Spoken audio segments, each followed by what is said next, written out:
Hopefully we like the studios here. I think it's a great venue. And we have air conditioning, which I think is a first for this event. We've got a lot of stuff to go through tonight. The way we're going to do the format is I'm going to read off the names individually of the people that did not get opponents but were up this year, and we'll get to give them massive applause, but they're not going to come up and speak like we've done in the past. Once we get through that, we're going to start going through the races. We'll start with incumbents. Everybody will have 2 minutes to speak, and if they don't, we'll throw them off the stage. With that, I want to start right out by identifying our sheriff, Rick Ramsey.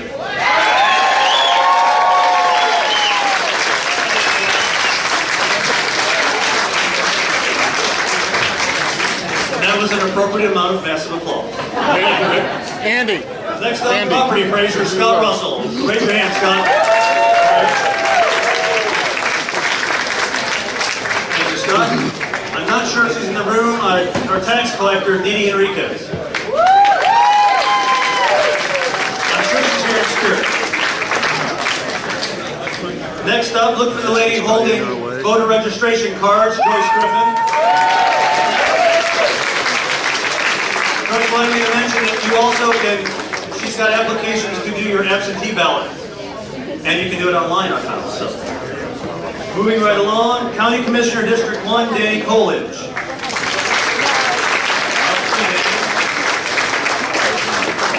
And preparing for some massive applause, County Commission District 3 and our current mayor, Heather Carruthers.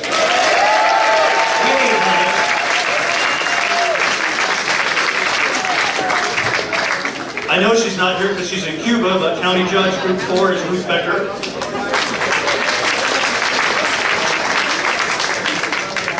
County Commissioner District 3, or no, City Commissioner District 3, Billy Wardlow, won without opponent. Sheldon. City Commissioner District 1, who only lives like keep this clear because they're here. I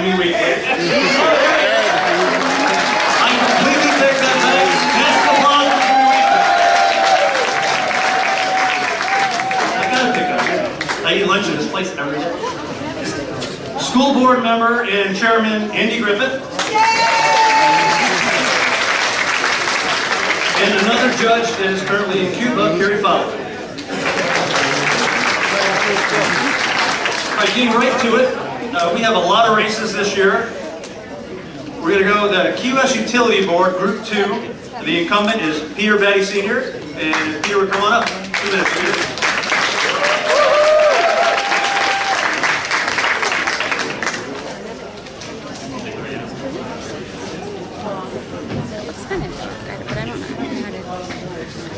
Said he's giving me 20 minutes, which I thought.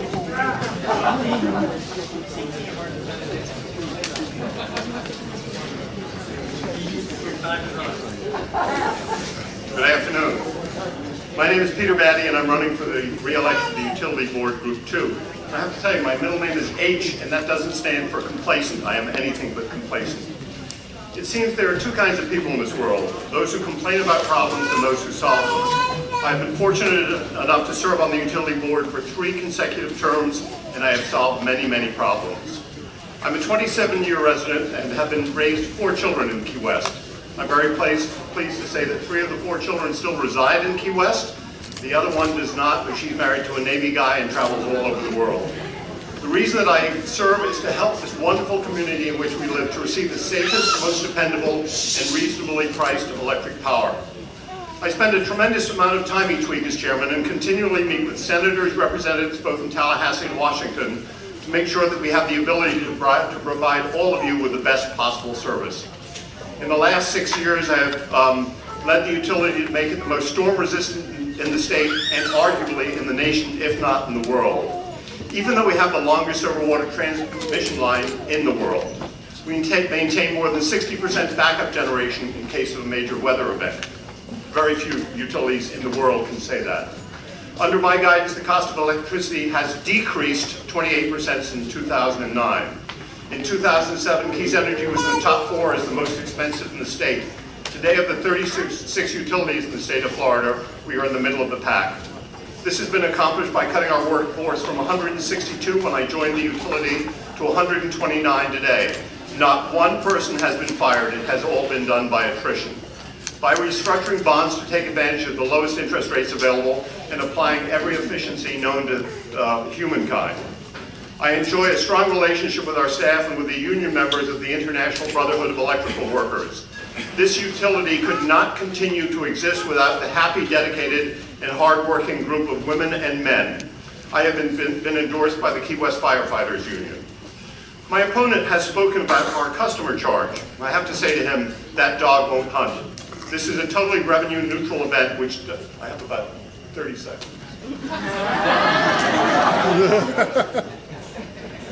That dog won't hunt. This is what a totally revenue-neutral event. What it does is marginally increase the rates to those who occupy their homes for just a few months out of the year while reducing all of our rates. Green energy. We continue with our tree giveaway, under my direction a major solar project with the City of Key West, and I will shut up right now. Thank you.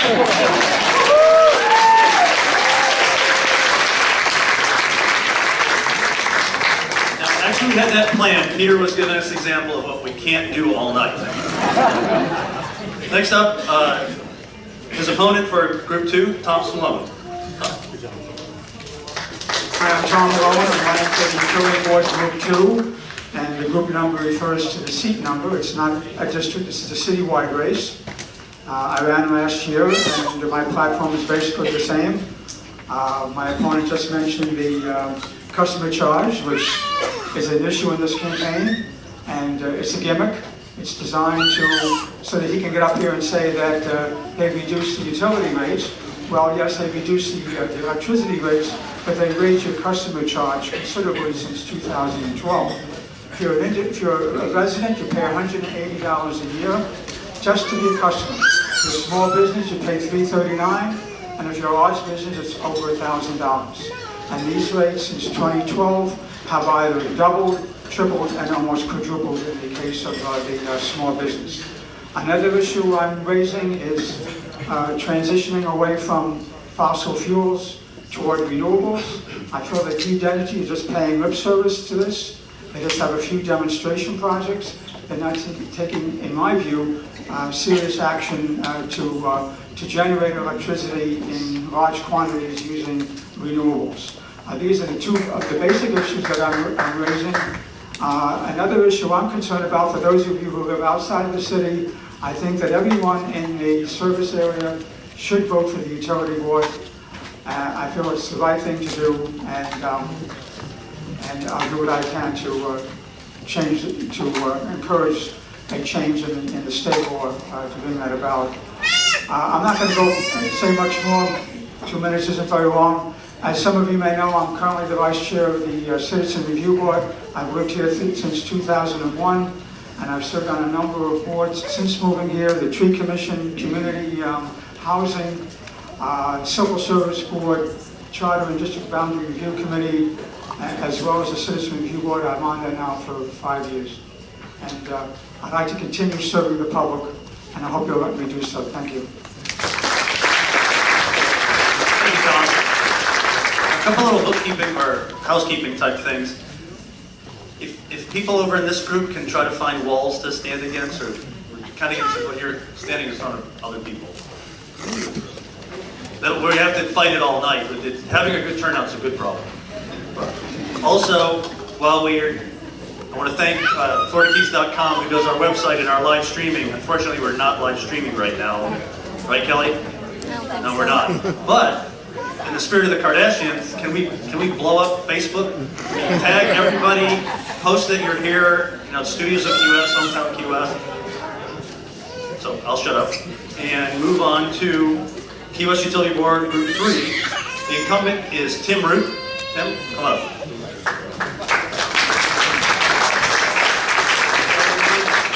My name is Tim Root. I've lived in Key West for 28 years. I hear you. Can you hear me now? Okay. My name is Tim Root. I've lived here in Key West for 28 years. I was elected to the utility board 3 years ago. I only had 3 years to run for my first run because of sinking in the new elections to the presidential elections. I'm looking to be re-elected because I think there's still a lot more to be done in the community and utility board. Reliability, We, in the last 3 years, have brought the reliability of Key West, as we all remember 20 years ago when the lights went off all the time. We are now one of the top utilities in reliability, and we are doing better than FPL right now to respond to outages. Our budget, we have, as Peter said, we have dropped over 1% 1 year, 1.5% last year, and another 0.5% this year. And of course, energy costs have helped the rates go down too. But Tom, we are paying less in electric than you did in 2007 right now with the customer service charge.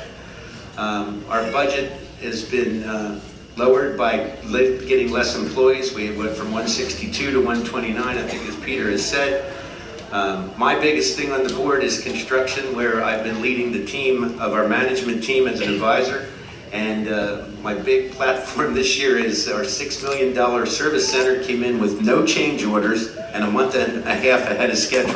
That's because of the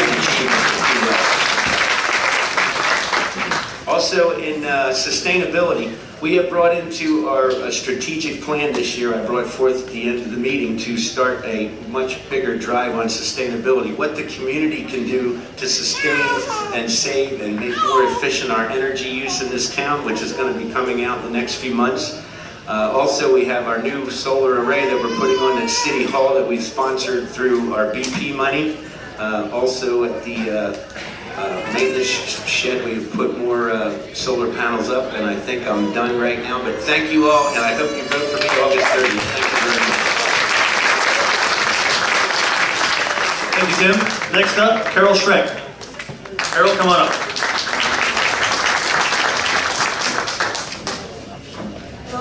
Hello, everyone. It's very nice to see you this evening. I know many of you. My name is Carol Schreck, and yes, it is like the movie. And the interesting thing to me, when I first ran, was the very first question that someone asked me is, well, why utility? Why are you running for utility? And the answer, quite simply, is I grew up in a utility family. I grew up with dinner conversation included cable and linemen and poles. I remember when the company bought the first bucket truck, and when my brother put on the spikes on his boots to climb his first pole. So I understand the family of Keys Energy, and I understand their devotion to the families of Key West and the community at large. The most frequent question I get is, what does the utility board really do? What are you responsible for? And I think that anyone here who's on the board or running would agree that number one, it's reliability. It's about stability and rates, and it's about consistency in service.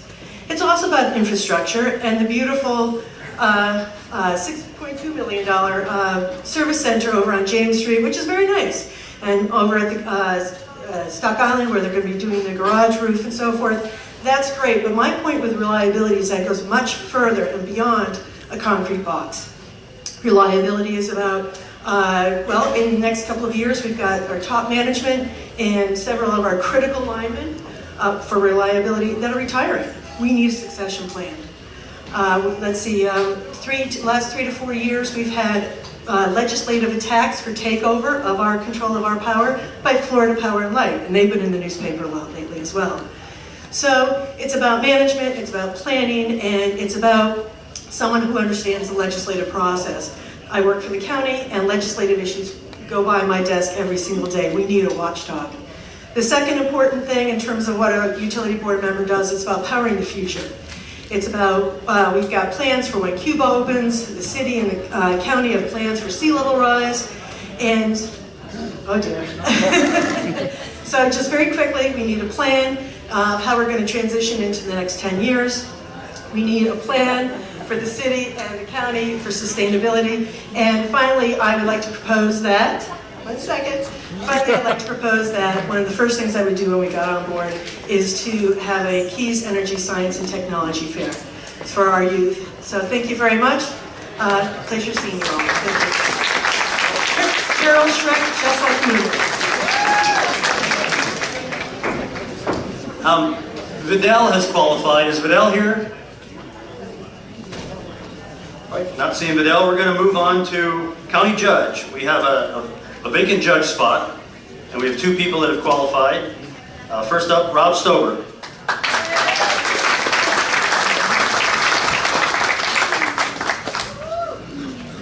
Thank you to Hometown and the studios for having us here.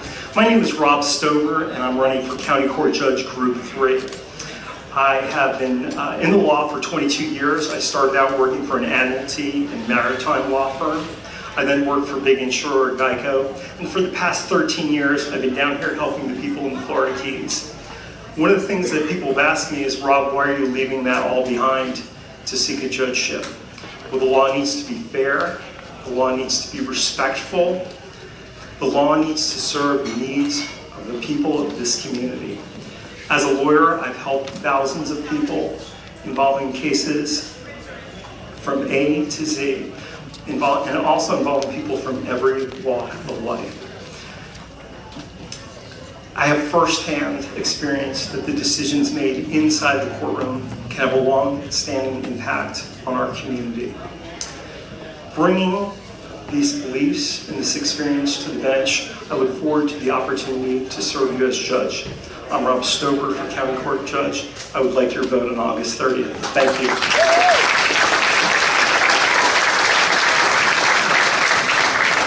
Next up for County Judge, Sharon Hamilton.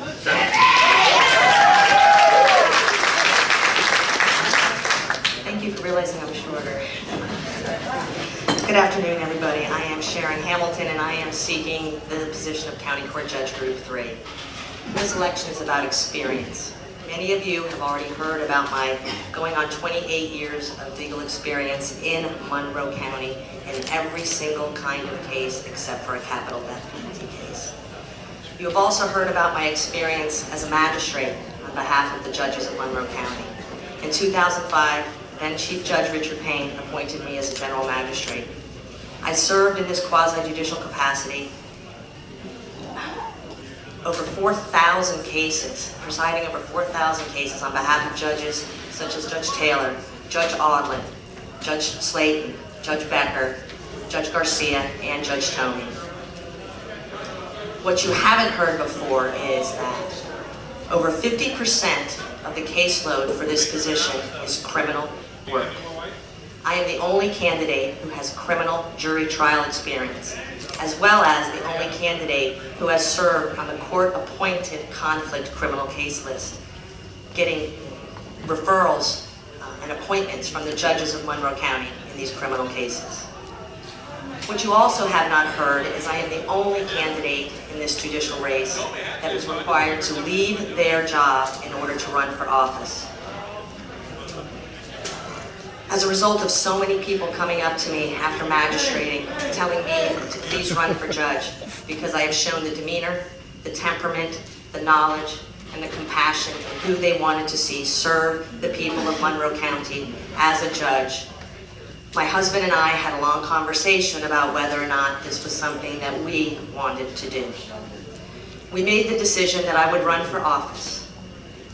So what this election means to me: sacrifice and commitment. The sacrifice of the security of job and health insurance when my husband of 27 years has a heart condition, and the commitment to you, the people of Monroe County. So please vote August 30th for Hamilton. Thank you.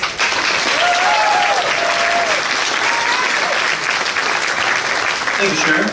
Now we're going to switch gears completely and go to what's normally a fairly modest campaign into something that's become incredibly controversial. So let's talk mosquitoes.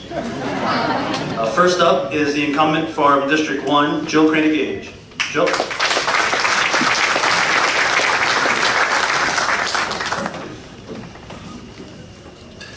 Good evening, everyone.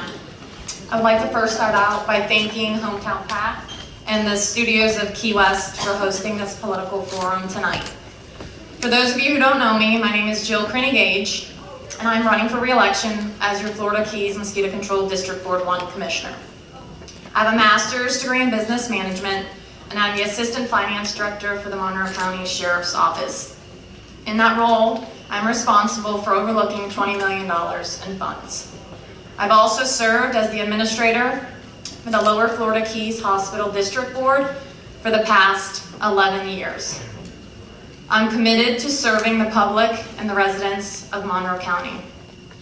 In 2012, I ran on a platform of fiscal responsibility, transparency, and accountability. Fiscal responsibility.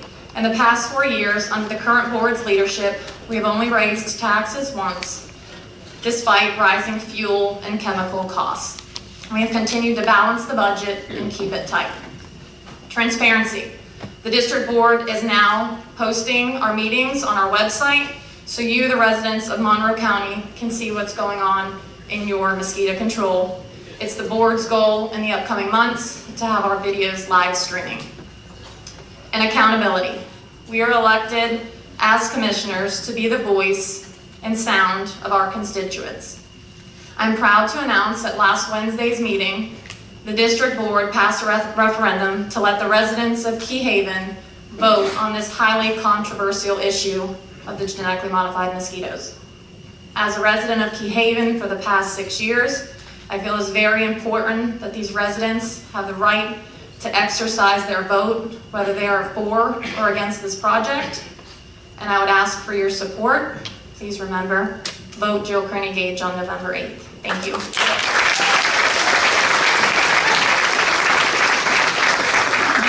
Thank you, Jill. We have one candidate that has, and I would call this an excused absence. Catherine Watkins has filed as a Democrat. She's getting married tomorrow, so we'll let her slide on that. You can't believe the heat I take for saying nice things about people that aren't here. So we're going to give her a bye, and I'm sure we will see her again. So with that, Ollie Kofoid. Come on up, Ollie. Where are you? Oh.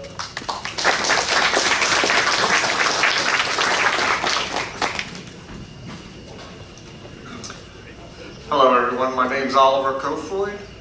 I want to thank Studios and Hometown PAC for hosting this. It was a great turnout. I've been a resident of Key West for 24 years. I've been following the Mosquito Control District for 20 years, going to meetings and voicing my opinion. I also have a bachelor degree in environmental science, and I believe the board actually needs someone with a science background. With all the new ways that they are looking at treating mosquitoes, I think a science degree would be very helpful on the board. One of the things why I'm running is I think the board has a lack of leadership. And the reason why I say this is I've been working at the wastewater treatment plant for 24 years, and I'm the lead operator. I'm also been in the Coast Guard Auxiliary for 21 years. And I'm also the current vice commander. I can lead. I'll give you an example. Roughly 3 years ago after the election, the director got in front of the board and proposed this GM mosquito. The board sheepishly agreed with the director, and that's how everything got started. Now, if it wasn't for the citizens and mosquito control lawyer, I believe they would have actually released the mosquitoes. That was without FDA approval. One of the things that I would like to see is an environmental impact statement done by the FDA. I don't believe that an EA from the FDA is quite enough for the citizens to actually think that this is going to be good.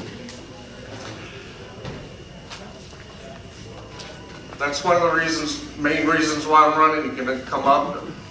I have many other examples of board ineptness. Please consider me for your vote in November. I'm going to need every vote to change this board from a political institution back to the Citizens Mosquito Control Board. Don't be afraid to go green in November. Vote Oliver Kofoid, Mosquito Control Board District 1. Thank you very much.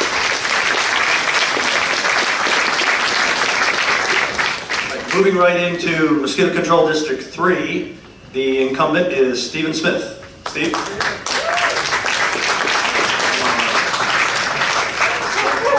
And Steve Hammond, if you could be close. Okay, there. I too am short like Sharon. Thank you all for having us here, all of the candidates. It's very good to have us all together so we can get to know each other, you can get to know us, and learn a little about our platforms. I've had the pleasure of serving this community for almost 20 years in this District 3 seat on mosquito control. District 3 is Old Town Key West.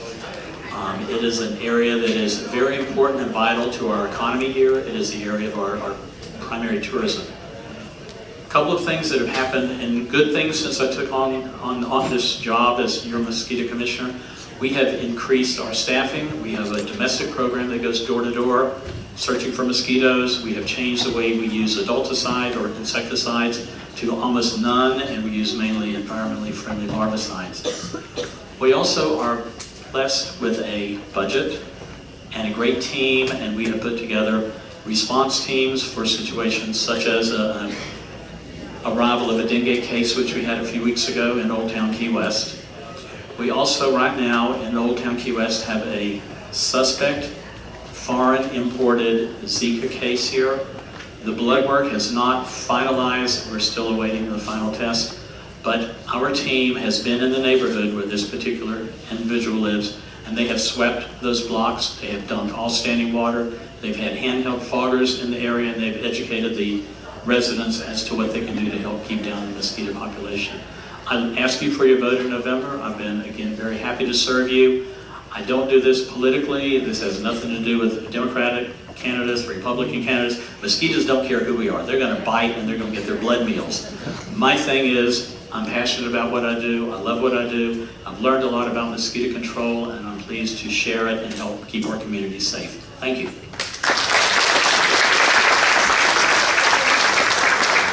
Thank you, Steve. One candidate that cannot be here tonight, but he has qualified, is Brandon Pinder. I'm sure we'll see him at subsequent forums. Next up is for District 3 is Stephen Hammond. Steve? Thank you, Todd. I appreciate it. And I also want to say thank you to Hometown as well as the studios of Key West. It's very nice that they're able to do this for us, and I can speak, I'm sure, for all the candidates and the supporters. We really do appreciate it. I know that this does not just happen, so thank you to all the people who've worked behind the scenes. I'm going to be pretty quick, so if you can hang in here with me for a minute, we'll be out of here as far as my part. I have been in Key West for 16 years. I'm a local realtor here in Key West, and I ran for this position 4 years ago. A little about my background is I grew up in Atlanta. I went to college in Birmingham, Alabama, to Sanford University. I majored in business, concentration finance and economics. Once I completed my college education, I went on and went to graduate school at Sanford as well. Upon graduation with my MBA, I did go ahead and start immediately with Bell South, which was our former phone company, South Central Bell and Southern Bell. I worked for them, and then started working later with AT&T, and I also worked with several other Fortune 500 companies as well. I've learned a lot. After I did that, I opened my own business, and I learned how every night when I went to bed, I had bills that needed to be paid, I had problems and concerns that had to be addressed, and I know those things and I had budgets. All of those things as a business owner that you have to be prepared. If I'm elected to this position, I will be prepared to start on day one. Again, my name is Stephen Hammond. I'm campaigning for District 3, mosquito control, and one other, is it 2 minutes? Okay, bye.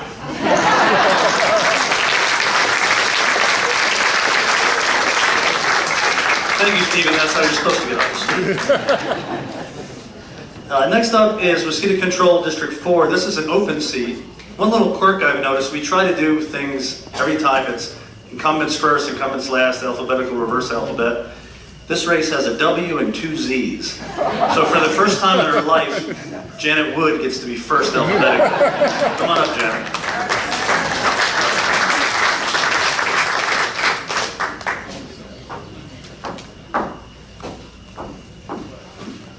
Good evening.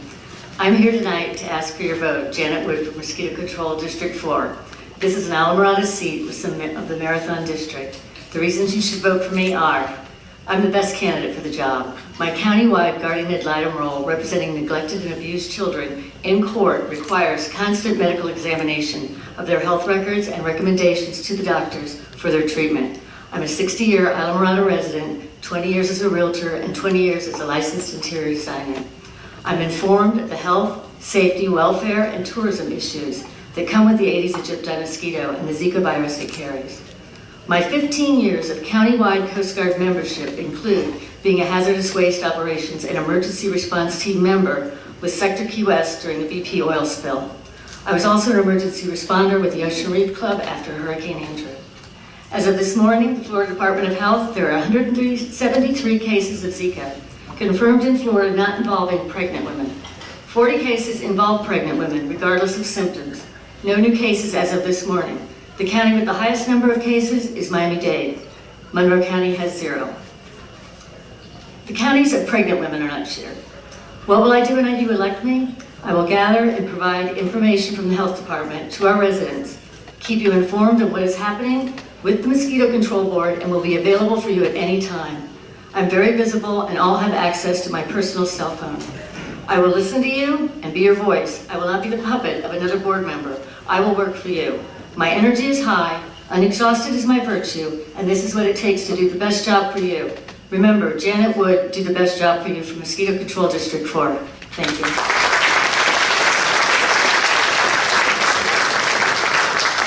Thank you, Janet. Next up, and I didn't get to talk to him ahead of time, is there Larry Zettwoch here? Larry, come on.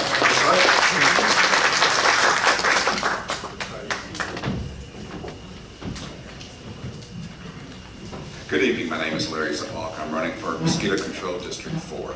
I'd like to thank the hometown PAC and the studios of Key West. This is the biggest crowd I've ever spoken against. I believe I'm the most qualified for a couple of reasons.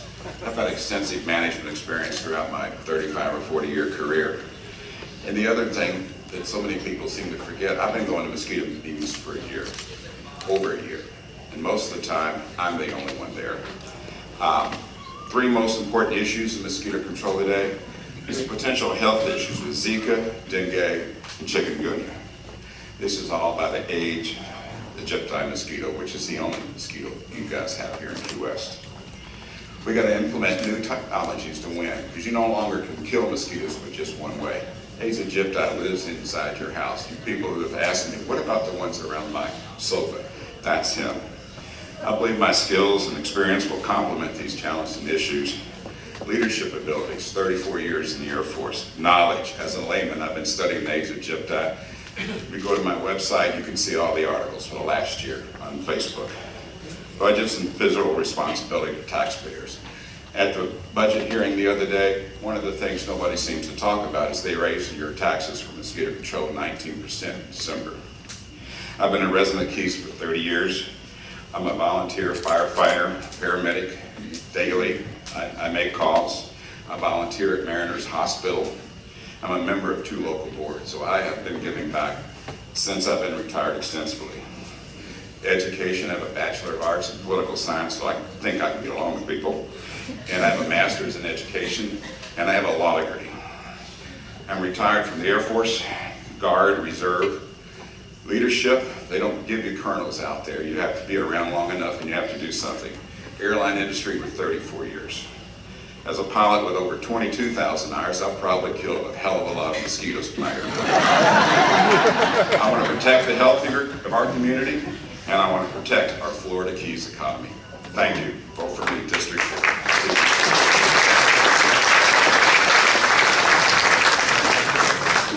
Thank you, Larry. Sheldon likes that you have a law degree. Next up, Stanley Zuba. Stanley Hamilton.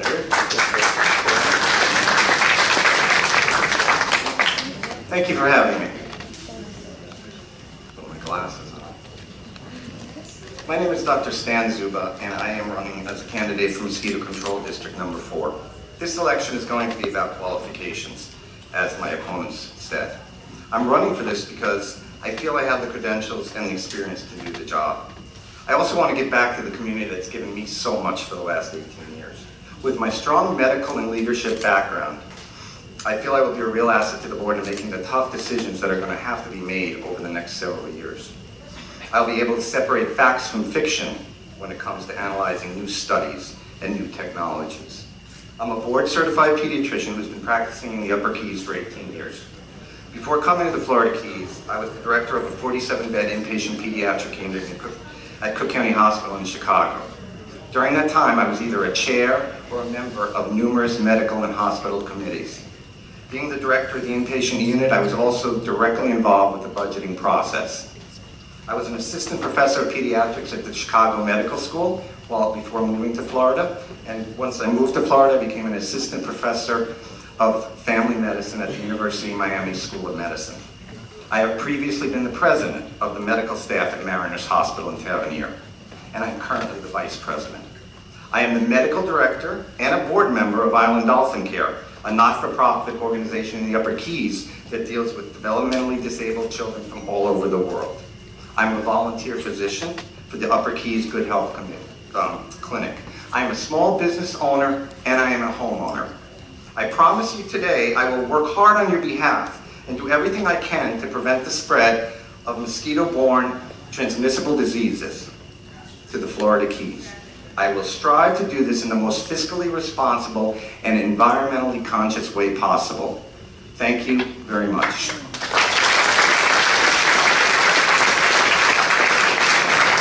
Thank you, Stanley. All right, we're going to shift gears again and move into the city of Key West. While I'm on that, the food out there that was attacked, as if it was attacked by a pack of wild animals, came from Fausto's and our commissioner, Jimmy. I should also note that while he was extremely generous with us, it wasn't free. Either was the studios or having audio video in paradise. So please join Hometown, and you don't have to pay the minimum amount either. So we have one of our city commission races is contested as of today, probably much to the chagrin of the commissioner that sits in that seat. But District 6 Commissioner Clayton Lopez, want to come on up?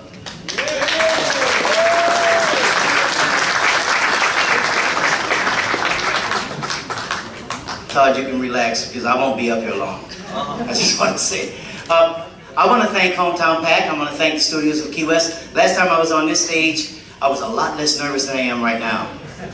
But I want to just thank everybody for being here.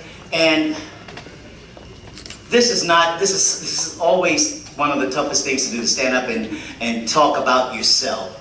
But you know something? You guys already know me. You already know me. I've been a part of the city commission since 2005, and we've brought this city a long way. A lot of the issues and projects that were on the books for 5 and 10 years before, we are now starting to move. Some of them are already completed, and I just want the chance to continue moving in the right direction. First of all, I put in the time, I know how to lead, and I care. So that's what I'm all about. TLC, tender loving care. I know how to do the job. Keep Clayton Lopez, your city commissioner, District 6.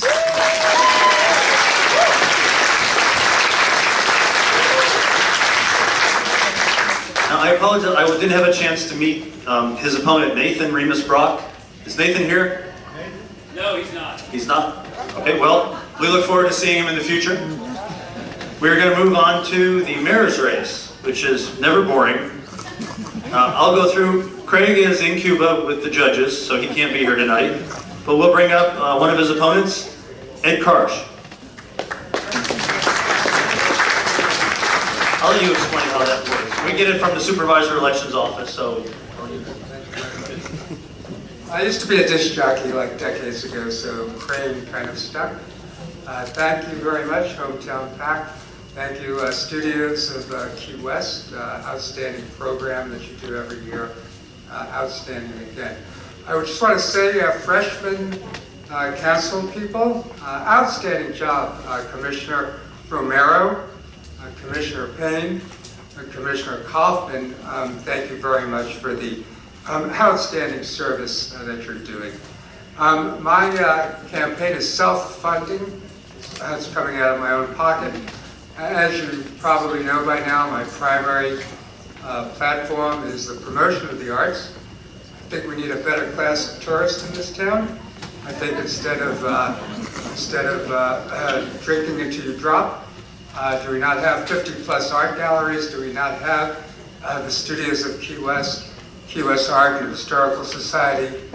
It's amazing what we have here. So we need to promote that. Of course, eco-green issues. We start Mark Songer from Last Stand, thanks, doing a fantastic job. Thank you, Mark.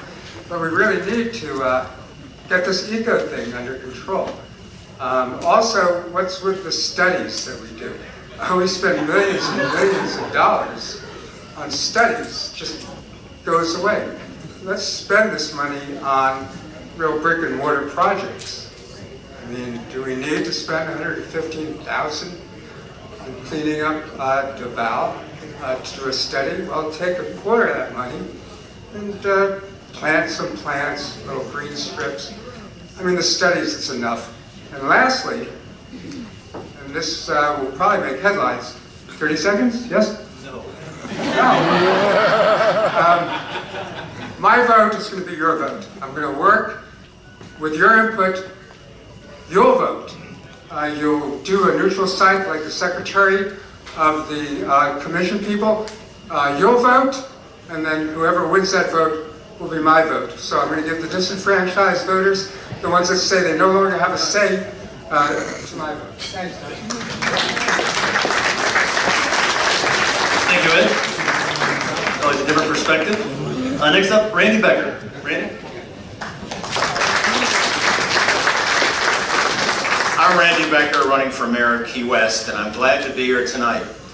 In many ways, I'm sorry, however, that the sitting mayor is not here, because I think there's some explanations owed to the citizens of this community by our leader at this point. One of the jobs the mayor is assigned under the city code is to help the commission formulate a vision for this city and then report on the fulfillment of that vision every year. Do any of you know what the vision of the city of Key West is? Probably not, because it's never been discussed, and you will find no reference to it in the State of the City address for the last few years. You are owed a sense of where we're going in the next 15 to 20 years, because otherwise, without a vision, all you're doing is fixing things rather than planning for things. You're meeting emergencies instead of being creative.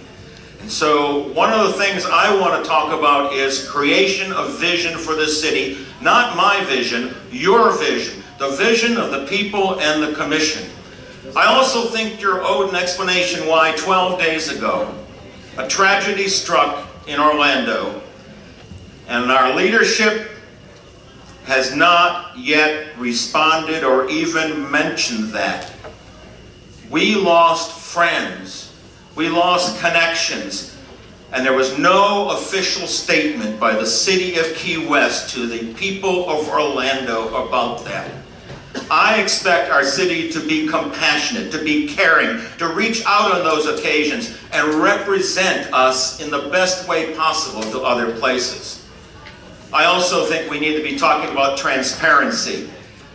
As your mayor, at least once a month, usually twice a month, there's going to be an open occasion for you to be able to speak with me in public setting, not behind closed doors. So that's Randy Becker for mayor of Key West.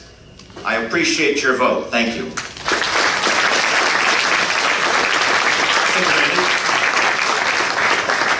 Next up is actually worth a little explanation in that Sloan Bashinsky. Sloan's been around almost as long as we've been doing this. Sloan is a write-in candidate, and something very unique about write-ins he is an official candidate, but he will not be in the primary for the mayor's race. Whoever wins the mayor's race will then face Sloan. Or if nobody gets 50%, both of them will face Sloan. But one way or another, in the general, someone's facing Sloan. So, come on, Sloan.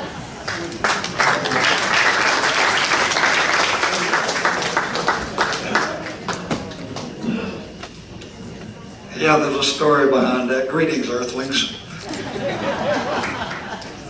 Up here in the mothership, we know we plan, God laughs. nobody knows what's going to happen in the next 5 seconds. I didn't know that I would be in the runoff if I filed as a write-in candidate until after I had already done it. I had thought, Joyce Griffin told me yesterday that if I filed today as a write-in candidate, if, say, Cranney-Gage won the primary without a runoff, that'd be the end of it. But after I had turned in all the papers and had qualified today at about the 11th hour, Tom, actually about the 11:30th hour. I mean, you had some kind of dream or something about 11s and 11s. You told me about 10 days ago. I said, well, maybe there's 11th hour thing coming. And then she said, remember, if you're in the if you file, you're going to be in the runoff in the general election. I said, what? That's going to cause a sensation. She said, not in my office. I said, yeah, it'll be a nightmare for your office to count all the votes. But I mean, I'm having dreams. Jimmy Weakley, former mayor, Morty McPherson, former mayor, current mayor, who I happen to like, comes to me and says, run with the big dog, Sloan. That was just this week. I'm like, oh no. I wrote about all that this morning at goodmorningkeywest.com. That's my website. I publish there every day. How much time I got to time them out? And I guarantee you, it's not like anything you ever read before. And I always have a different perspective of all the problems if you want to hear what they are. Usually they make a lot of sense to me.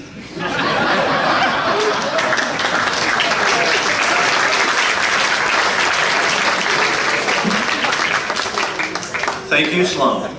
I'm sure that the mayor is thanking you as well.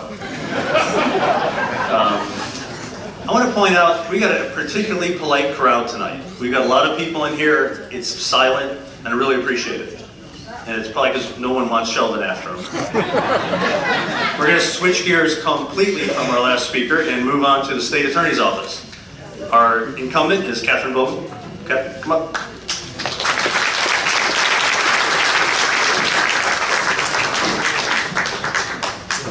There really are a lot of you. Thank you all for being here. Thank you, Hometown. Thank you to Studios of Key West. You know, I'm running for 4 more years, and I'm asking you to vote for me in November. You know, my office has been running very, very well for the past 4 years. We've worked very hard to eliminate a backlog of DUI cases recently. We've instituted a new program called Back on Track. And so far, we've got 277 cases who are first-time offenders who've gone through the program and completed it. We've got about 106 more people that are currently in the program. It's been very successful, and it's one of the ways that we're doing an innovative way that we're doing to end the backlog. We've encouraged juvenile prevention, delinquency prevention. We've got 2 of my ASAs had students that have graduated from the Take Stock in Children program. 5 of us are currently Take Stock mentors, and 2 of us are Be the Change mentors. These are programs that are designed to prevent delinquency. As your state attorney for the next 4 years, I want to expand that as one of the things that I want to do to help prevent juvenile delinquency. We've been very innovative in bringing technology into the courtroom. We've cut costs by bringing experts in, by using Skype as opposed to paying exorbitant fees to bring them in and to put them up into hotel rooms. So we're saving taxpayers' dollars, and we're doing innovative things. And I'd like for the next 4 years to actually expand that. And we did it with the cooperation of the Public Defender's Office and the Defense Bar. And I think that we can save them money, the court's money, and you all money. We've instituted a, oh, am I almost done? Oh, are you kidding me? Oh my goodness. Well, we've done a lot of innovative things. I look forward to 4 more years of being your state attorney. And I thank you all for coming tonight. Thank you.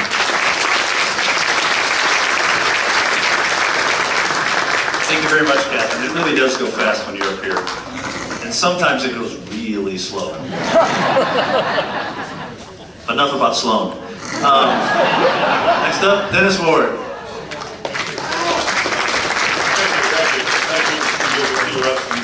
Thank you, Todd, and your whole group of people. And also thank you to everyone who's out here today, or tonight. It's good to see a lot of you again, and it's good to meet some of you that I haven't met. My name is Dennis Ward, and I was a state attorney here from 2009 to 2013. I'm a United States Marine Corps Vietnam veteran. I'm presently one of the councilmen of the village of Islamorada, past commander of the VFW Post 10211, and the owner of a successful law practice. I'm running for state attorney because all up and down the Keys, voters have asked me to. Law enforcement, the fishing industry, people from all walks of life. The most common complaint I receive is that since I left office, nothing's getting done. And I believe that's true. The program that Ms. Vogel just spoke of, Back on Track, I put that together. She walked in and took it and implemented it.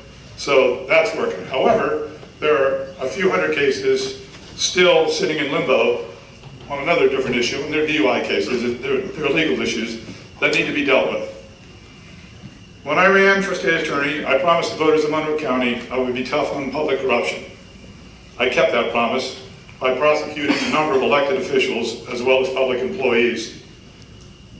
Ladies and gentlemen, there are serious problems in our state attorney's office, starting with a lack of leadership, a lack of training, a lack of updates on newly enacted laws, and a lack of appreciation for the men and women working in that office. This has led to the mishandling of some very serious cases and even to the release of criminal defendants. I will stop these practices.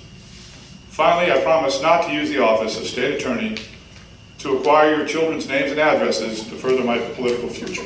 So I would appreciate your vote come November 8th. Thank you very much for your time and attention.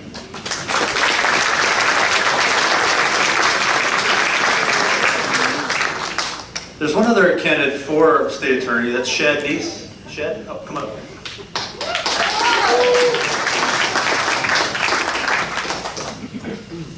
Hi, my name is Shad Neiss. Some of you out there know me. I'm an attorney in town with my own practice. I'm a soccer coach at the high school. I'm a volunteer youth guardian with the county. I've never run for office before, at least since student government, but I'm running as a libertarian for state attorney because our system is broken and I've got solutions to fix it. Our system is broken because although our crime rates are normal by international standards, Americans are the most jailed people in the world by a wide margin. 1 in every 143 Americans is incarcerated, compared to 1 in 1,000 Europeans. 1 in every 32 American adults is under some form of penal supervision. If this room were a cross-section of our society, that would be at least a half dozen of us in here under a criminal supervision. At 2.2 million people behind bars, we're 5% of the world's population and 25% of the world's prison population. This equals more incarcerated Americans in total numbers and per capita than in China, Russia, or even who are imprisoned in Stalin's gulags. Here in Florida, we are a leading incarcerator in the country, including leading the nation in juvenile arrests. Around 50,000 youth are arrested every year in Florida, including around 10,000 kids arrested at school, often for ordinary youth misbehaviors, including cutting class, talking back, or fighting. In Monroe County, we arrest 23% more kids in school than the Florida average as a whole. Our system is broken because it is built to incarcerate large numbers of people, not to make us safe. In fact, as a result of mass incarceration, most crimes today are not solved. Only 47% of violent crimes are solved. Only 23% of property crimes are solved. And importantly, this was not always the case. Before the era of mass incarceration, most serious crimes were solved. All right, well, how can it be that we have historical incarceration and most crimes aren't solved? The answer is simple. We're arresting the wrong people. We're focusing on status and morality crimes. About 40% of the folks incarcerated are nonviolent, non-predatory offenders. And the problem is that when we use law enforcement resources They're unavailable for more serious crimes. Thank you. Vote Libertarian.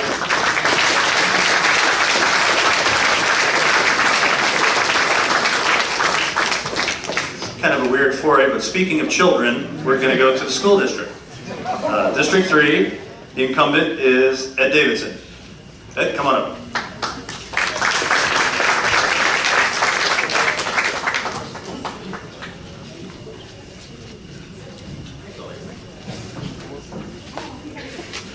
I am Captain Ed Davidson. As some of you know, I'm a Vietnam veteran with 200 combat missions, and I was sent to Key West initially as a Top Gun instructor. Unfortunately, it was before they made the movie. Been involved in public life ever since, what I decided to do with the rest of my life. And after years of attending school board meetings, it became pretty obvious that millions of dollars intended for the benefit of kids and teachers in the classroom never made it there because of our more than colorful, scandal-ridden history of recent years. I promised to do my homework when you elected me the last time, and I did that. I uncovered a number of serious instances of mismanagement and some outright scandals. And on those occasions when I did catch people with their hand in the public cookie jar, I didn't think that you taxpayers wanted me to mediate and conciliate. I thought you wanted me to hold people accountable and put a stop to it. And I have a proven track record of doing exactly that. My opponent has a nice brochure, but hasn't a track record of doing any of those things, and certainly hasn't ever spoken out critically of any of the problems in the district. This is not a little red schoolhouse enterprise. The school system budget last year was $169 million. Those are your dollars, because 90% of our funding is raised because of our real estate rates. It's raised locally. Budget some years has been over $200 million, and in a 4-year term, a school board member will have oversight over more than $700 million of taxpayers' money. 80% of our taxpayers don't have kids in the schools. Most of you in this room are willing to pay to educate the next generation, but you expect, and have a right to expect, your money to be well and carefully spent and transparently accounted for. No exceptions, no deceptions, no scandals, no cover-ups. Period. Vote for me on the 30th of August. We're building $70 million worth of new schools in the next 3 years, and you better have me there counting your money.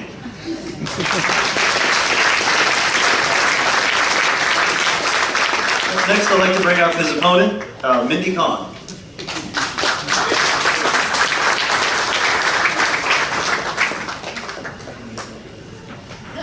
Hello everybody, nice to see you all here tonight. My name is Mindy Conn and I'm running for School Board District 3.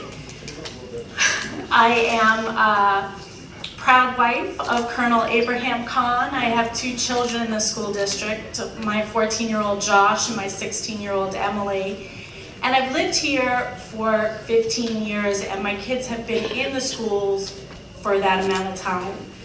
I am a lawyer by background. I am currently a college success coach with Take Stock in Children. Thank you, Catherine. And I love being in the schools. I love working with the students, working with the teachers. My experience in the schools is as a substitute teacher, as a parent in the classroom, as a school advisory committee member and chairperson, a district advisory committee member, a strategic planning committee member, as well as the superintendent hiring committee. I'm running on the ABCs. There are 3 things that we really need in the schools. Accountability, to include fiscal responsibility and transparency. I think everybody knows that. Balance in our schools. Balance in our schools meaning let's start teaching the whole child. We can't simply look at the academics. We have small children in kindergarten and up, and they really need to turn into well-rounded individuals. We all complain a lot, and that's something that needs to be worked on, not just at home, but in our schools. Finally, the C is community partnerships. Let's partner with the community. Let's get our schools moving in the direction that we need them to be moving in. Let's have our community members involved in our schools in terms of training our students not going to college on vocational such as appliances, plumbing, electricity. Please vote for Mindy Conn, ABCs on August 30th. That will be the day that our election is determined. Thank you so much.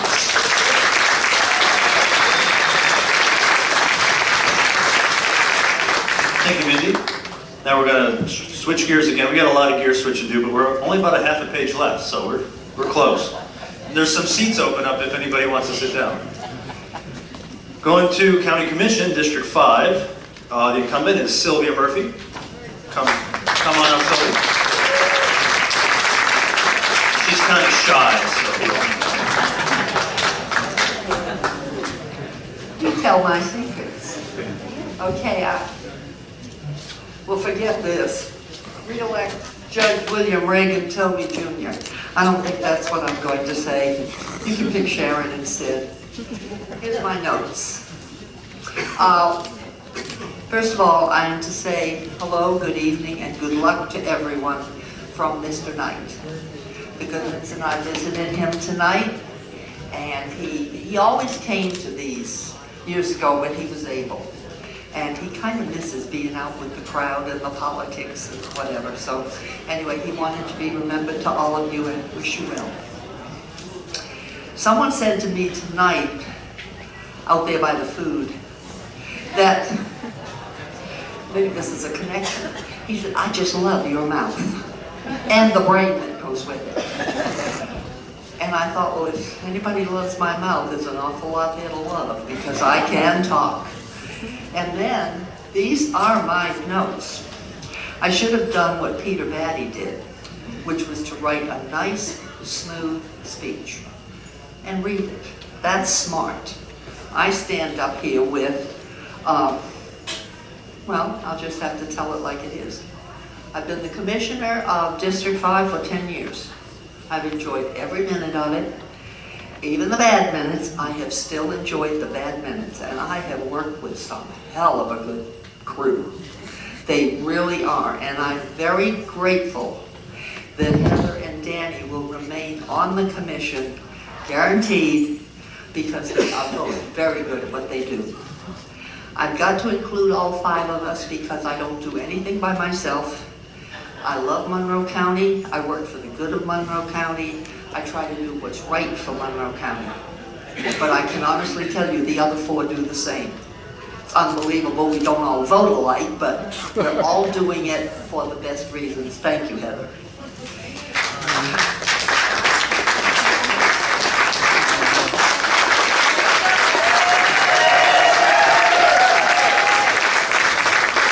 Thank you, Sylvia. Also running for District 5 is Robby Majeska. Robby Majeska. Come on up, Robby. I brought this up with me because I don't have the name recognition. Robby Majeska.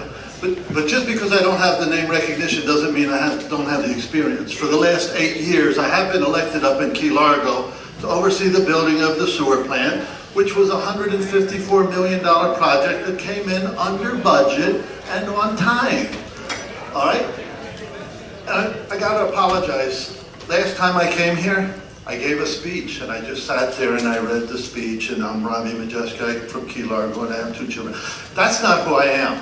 I was nervous, I wrote a speech, I practiced it the whole way here, I was hoarse. I'm passionate, I'm emotional, and I care about our community. I came here to raise my children in a community, and our community is under attack. 10 years ago, we were given mandates to build a sewer, to put aside property, to do all these things the government wanted us to do, and what it has done, it's not only slow growth, that was our answer, let's slow growth. Well, our growth has decreased. The state of Florida is the largest growing state in the union. Monroe County is losing population. We're the only county where people are moving out. Why? Because you can't afford to work here. If you work here, you can't afford to live here, and that's wrong. Our community is built on the people that work here, our policemen, our teachers. The high school here in town has 25 unfilled positions right now because people come down here and they can't stay. That's our #1 priority. We need to make it affordable for people to work in Monroe County. Just if you've lived here for many years, All right, you're homesteaded in, you can afford to work here, but chances are you're not in the workforce. If you're coming from another state and this is your third home, you can afford to live here, but you're not in the workforce. So that's got to be our main priority. We have to do that. The answer our county commission has been doing is every year there's a new fee or a new tax. Those are 3-letter words, fee, tax. They should be 4-letter words. Instead, we need to look at our budget, spend our money a little more wisely. I can be up here for 5 hours. You're going to have to get the hook. Our county has so many problems, I can be here for 5 hours talking about them, but I can't. All right, please vote for me. I hope I got 500 of you to vote for me. You know, I need like 4,000.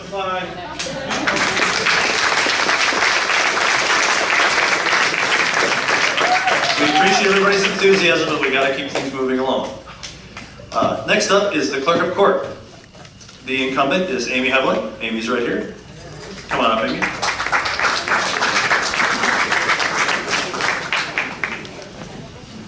I want to thank Hometown PAC and the Key West the studios for hosting today's event. I'm Amy Heavilin, and for the past 4 years I've had the honor and privilege of serving as your clerk and comptroller. In 2012, my campaign was running for better, faster, cost-effective services. Through hard work, dedication, and perseverance, our office has achieved several accomplishments through modernization.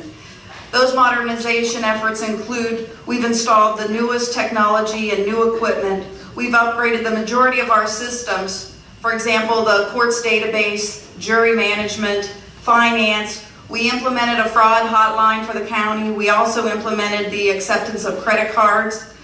We're now working on the completion of going to e-recording, upgrading our child support servers. We're working with the Florida Supreme Court to implement a public access portal for all court images. And we're going to install a new friendly user website. And I'm very proud of the team's recognition that they received for the National Award for Excellence in Financial Statement Reporting for each year that I've been there. And I want to thank you all for your continued support and for re-electing me on August 30th, Amy Heavilin, for your Clerk of Court and Comptroller. Thanks. Thank you, Amy. Next up is the challenger, Kevin Madok.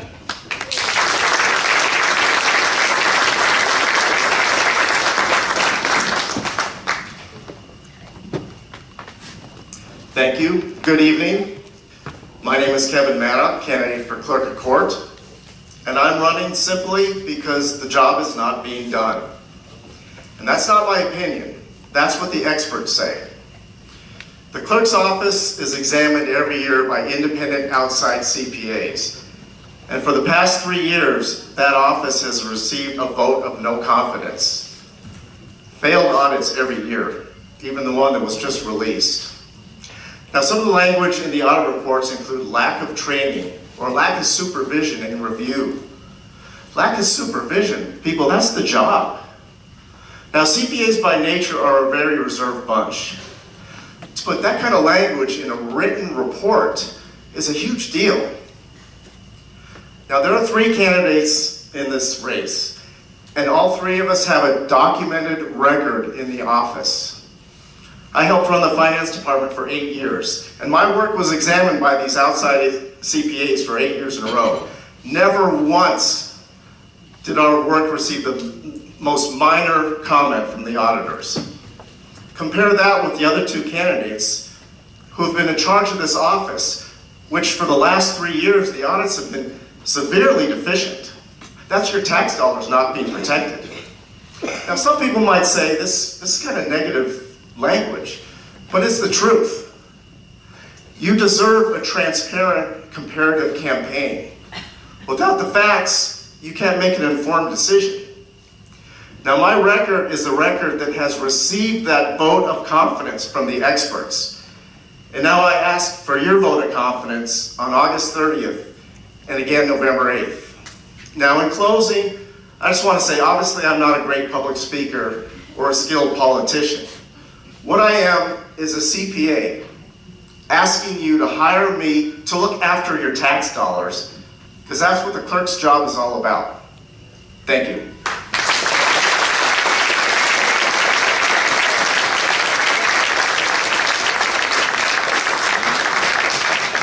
Kevin. One last opponent for, well, one last challenger for the clerk of court is Ron Saunders.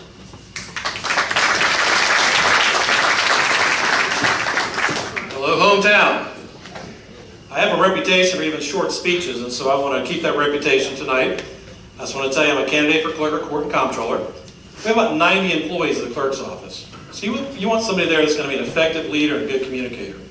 If you look at my record as your state legislator and my various community organizations that I've been involved in, you'll see I have those skills and abilities. So in November, I ask for your support and vote for Ron Saunders for clerk.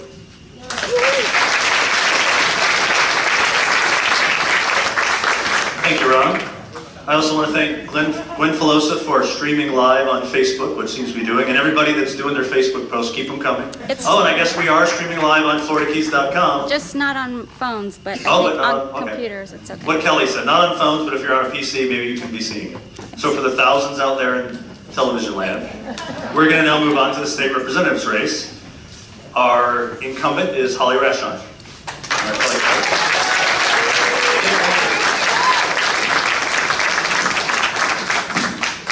Actually, Todd, you got it just right, so thank you.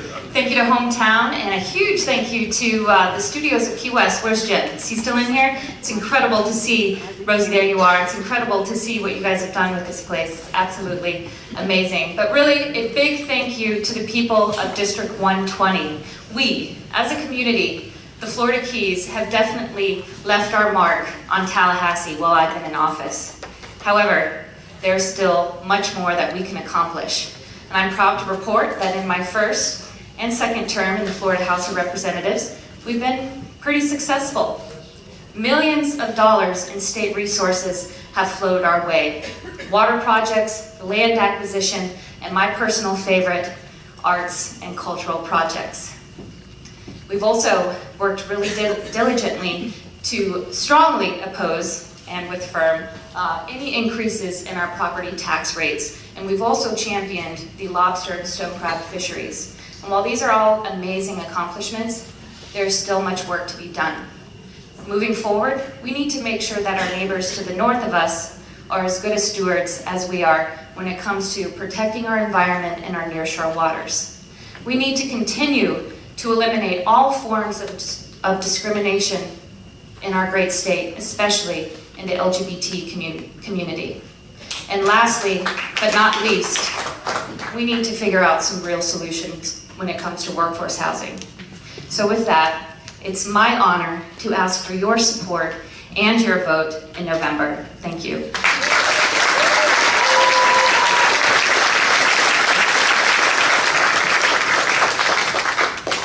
Thank you, Holly. Holly has two challengers. First up is Kevin Diaz.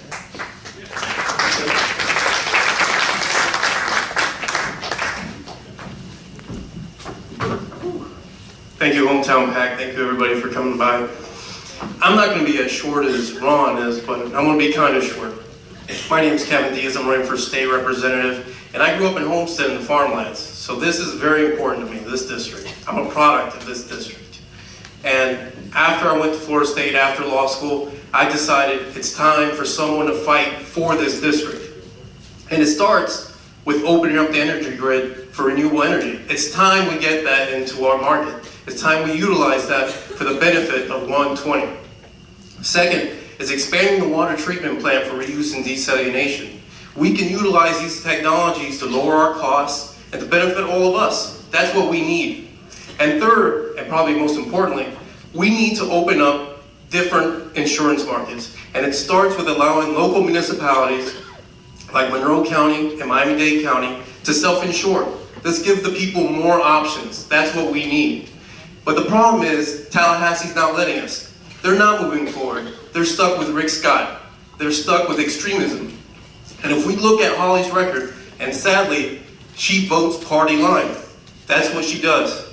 And she's not helping us, she's helping the Republican Party. And I'm not saying that the Republicans are necessarily bad, but I got choked up there. My parents are Republicans. But when you're extreme and you take extreme positions and you fail to move the community forward just for political ambition and for really special interests, then we have a problem. And then that's when it's hurting our community. And that's when someone needs to stand up and say, you know what? Enough is enough. Let's push community values and let's fight for us. So I hope all of you stand with me and we can fight together in Tallahassee. And I hope you vote for me in August and in November. Thank you, everybody.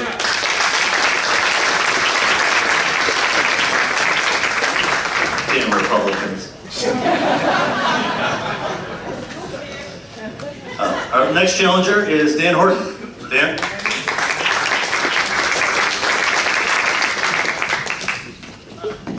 It's all falling apart. Dan Horton. Hello. My name is Dan Horton. I'm a Democratic candidate for the State House of Representatives in District 120. And my story is not uncommon. I come from a poor family. Growing up, the food that we ate came from the food bank at our local church.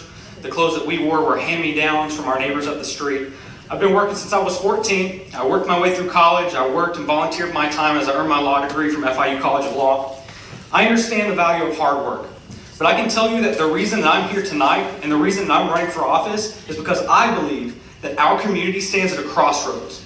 We are faced with a choice and with a decision that future generations will hold us accountable for. So we can choose to look away and close our eyes as our coral reefs die and as our Florida Bay fades, as our local economies crumble. I'm getting a little worked up. We can stand here as our families and our neighbors suffer in poverty. Or we can choose to stand together with our eyes wide open, and we can demand that our state government works for all of us. We can demand that our elected officials work for us, represent us, the people, and not the big corporations and the special interests that run Tallahassee. We can demand that our elected officials fight for us, and that they don't just play it safe so that they can have a long political career. Now, I'll tell you that our campaign is completely grassroots. We don't have any big corporate money. We don't have any super PACs or special interests funding this campaign. And I don't want to be a politician. But the desire of my heart is to be a public servant. All that I want is to serve you in this community. So we are taking this message, which is your message, which is the message of this community, to houses throughout this district. We're taking this message to the front doorstep of where you live. And we're taking this message to town hall meetings just like this one.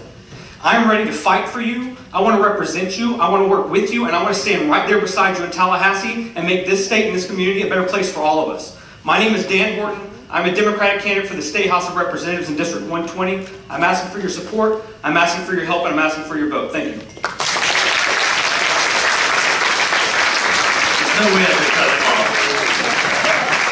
Thank you, Dan. All right, moving along, we are going to our U.S. Congressman. The incumbent is Carlos Curbelo. He is out of the country on a congressional delegation trip.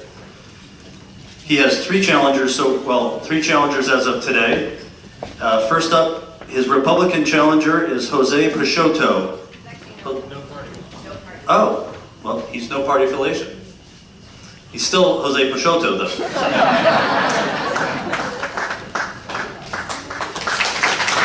Thank you. And I'm still Republican, and the true and very strong one. The reason I decided to change today, yesterday when I signed up in Tallahassee, is because I don't want to run against the guy, go under the umbrella under Republican, and he's not Republican. Mr. Curbelo is a liberal and Democrat as Mr. Joe Garcia and Mrs. Annette Tadeu. I can tell you why. First of all, the democracy is the vote. The majority of the voters the winner. We vote every single group that Republican against the Common Core. And Mr. Curbelo is still the Pope of Common Core. He loved that program. That's the Obamacare program for the education. It's terrible for the kids, for the schools, for the teachers. Second thing, Florida, United States, and more will count. Vote is lent to Mr. Donald Trump to be the candidate for the presidency. Mr. Curbelo says he's Republican. He do not support Donald Trump. Worse, he say he's gonna vote for crook Hillary. That's why I decided to run a non-party affiliation to be option for you. If you don't want to vote for another 40 years versus Obama, don't vote for Joe Garcia, don't vote for Annette Tadeu, don't vote for Curbelo. If you want to vote for America to be great again, Jose Peixoto. If we have to, I support any ideas. If you have to stop the Muslims, the radical Muslims to coming in, we have to. If we have to stop, if we have to build the wall, we have to build the wall. If we have to do something else to protect us, we have to do it. In November, if you wanted the second option, Jose Peixoto and Donald Trump. Thank you very much. God bless all you and God bless America. Thank you, Jose. Next up, our former Congressman, Joe Garcia. Come on up, Joe.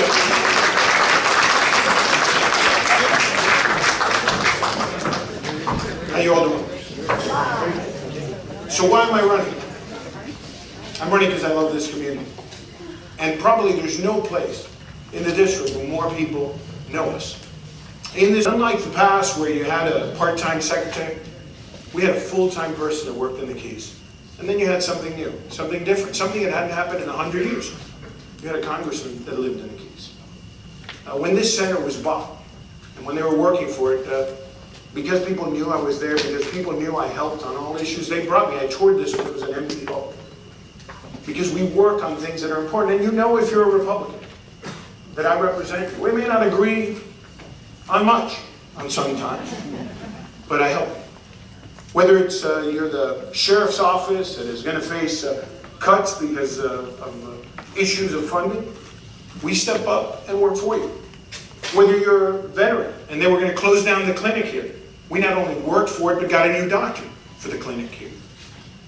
And whether you live on the resources of this community, because we all do, probably no community in the country depends on them more, we stepped up. So when the management plan for Everglades National Park in Florida Bay was put forward, I had just gotten there. There had been a lot of letters of protest, and then suddenly they said, oh, here's the plan. And when they showed it to me, I said, it's unacceptable. It's unacceptable because it did something wrong. It didn't let any of us enjoy it. We have to protect the environment. I'm proud to be an environmentalist, but the difference is, when I go to Washington, I'm an environmentalist there, not just one here that speaks about it. You will find that on all the positions that we take, what I say here is what I do in Washington. And I'd like your support because the greatest honor in my life, perhaps besides having an incredible daughter, was the ability to serve each and every one of you when I was in Washington. Thank you very much for being here. Thank you, Hometown PAC.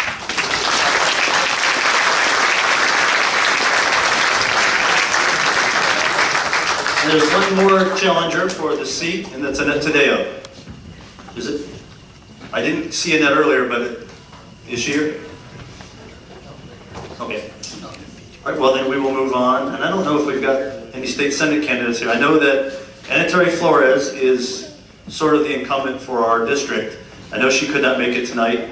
She has a write-in, unless you don't know, she had a Democratic opponent until yesterday. And then he switched where he was going to go, districts, sorry. And she has a write-in, sort of like our friend in the corner who left. Brent Arts. So if Brent's here, he can come on up. Otherwise, we will go to our couple that are bed and cleanup, and they won't always do this. Public defender, we're going to start with Robert Lockwood. This is an open seat.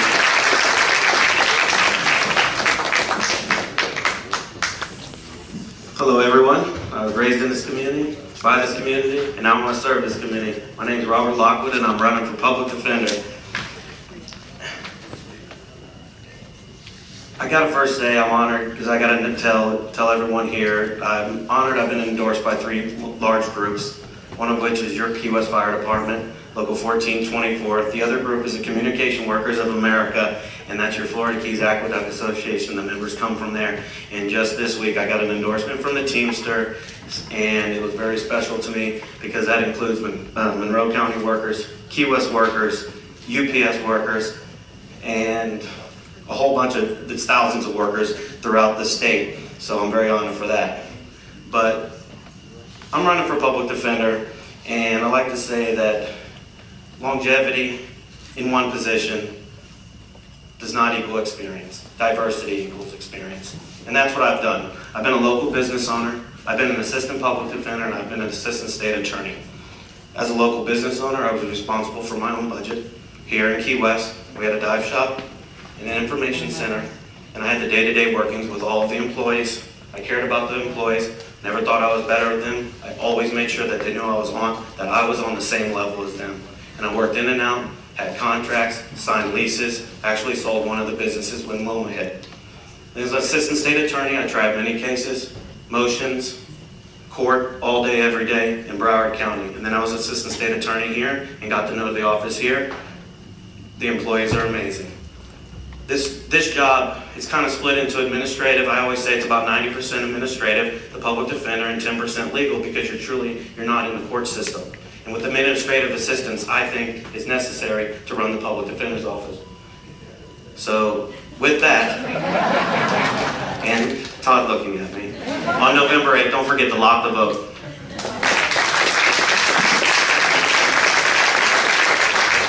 Thank you, Robert. Next up, and for our final candidate of the night, Trish Doherty Gibson. I finally did it correct.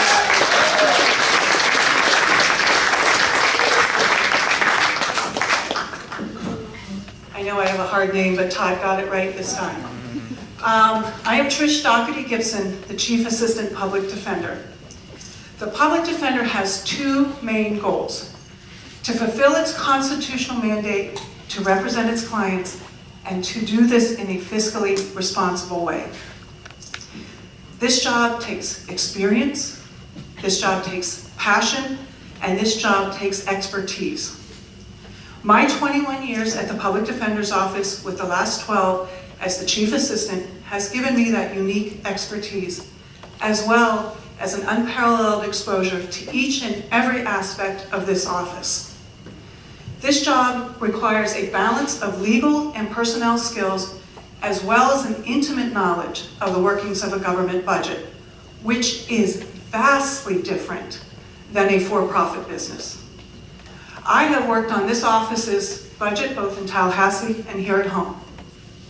I sit on over 8 legal committees in Monroe County that help make the Public Defender's Office more responsible and more efficient. I have had thousands and thousands of cases, trying hundreds of cases. I train, supervise, and advise my attorneys in the 3 offices, and other countless management duties. But this office is not just a management position. The public defender must be able to advise and help their attorneys in trial, from misdemeanor cases all the way up to and including the death penalty.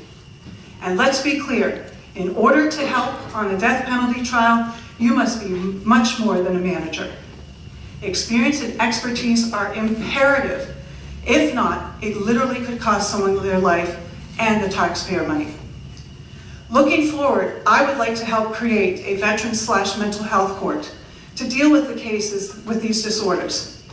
Right now, an increasing number of our veterans with PTSD or mental health issues are being processed by the criminal justice system.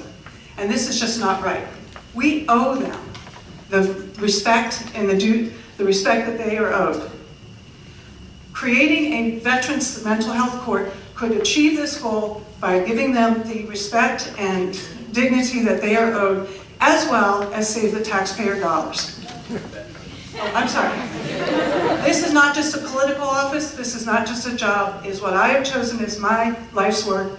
I have the endorsement of the current public defender, Rosemary Ann Wright, who is present, and I thank you. Please vote for me, Trish Doherty Gibson, November 8th. Thank you, Trish. And thank everybody. And I'd like everybody to look at their clock or their watch or their phone. We're right on time. So, thank you all. Go to hometown, give us lots of money. Goodbye.